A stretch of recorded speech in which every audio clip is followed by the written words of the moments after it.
Should you buy the CrunchLabs Hack Pack? The first thing we'll talk about is the robot itself. Now, I only have the IR turret so far, and so that's the only thing I can go off of. The build itself was actually very simple, straightforward. The instructions were fantastic, as well as the online video.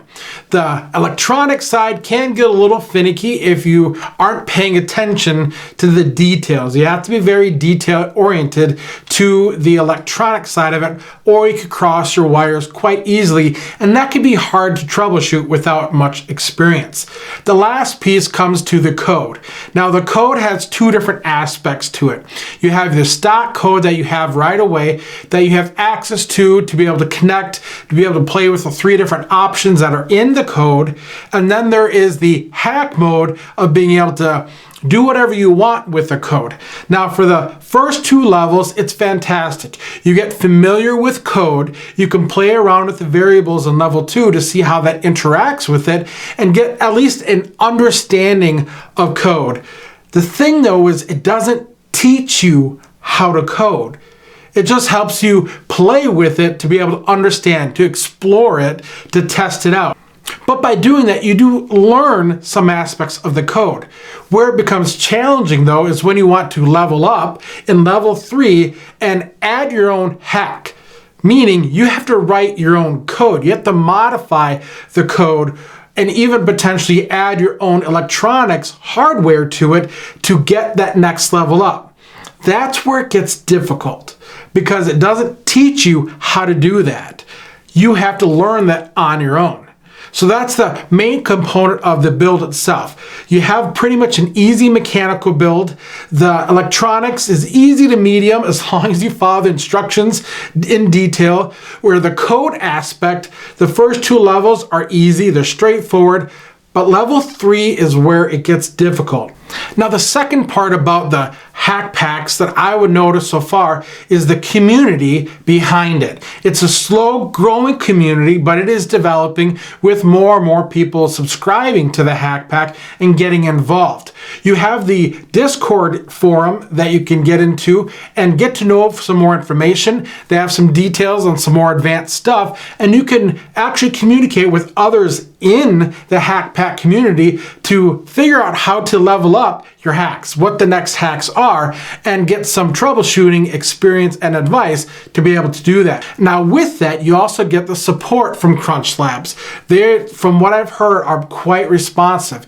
You have the help at CrunchLabs.com that if you have any problems with any of the components when you're doing the build, if they don't work, some of the motors have been challenging, they don't set up right, and by communicating with the support team, they will send you a replacement part so that way you can develop the hack pack as it was intended.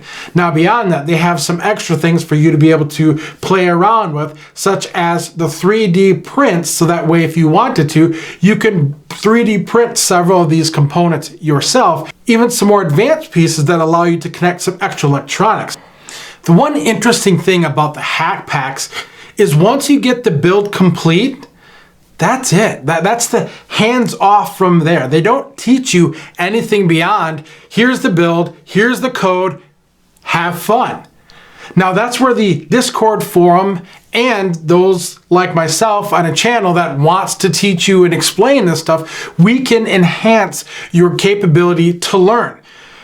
But the responsibility of learning this stuff really falls on you.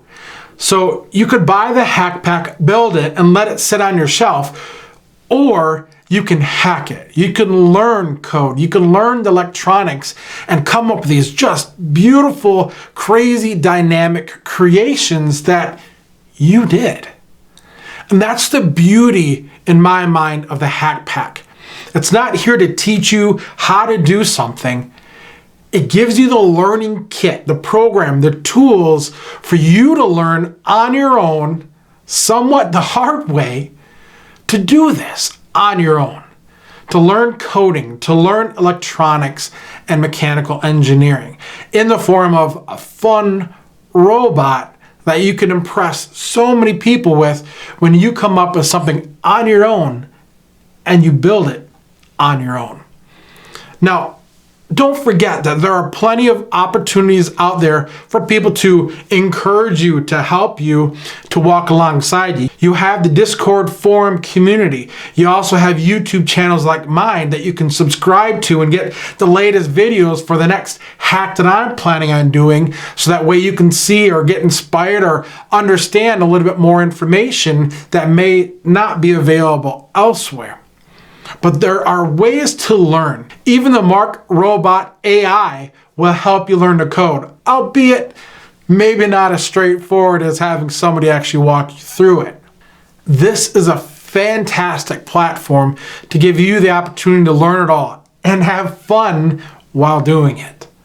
So yes, if you are interested in this, absolutely buy the Hack Pack. I think it's fantastic. It's worth it. There will be challenges. Don't ever dismiss that. It won't be easy, but it'll be worth it. It is amazing how much fun it is once you work through something that's not working to, as Mark Robert puts it, gets the aha moments. I figured it out. It works now. Is such a reward when it comes to coding and electronics, to see a build that you've been working towards come to fruition and work the way you wanted it to. For those HackPack hackers that want to learn a little bit more about code, watch this next video as you see my first hack and how I did it.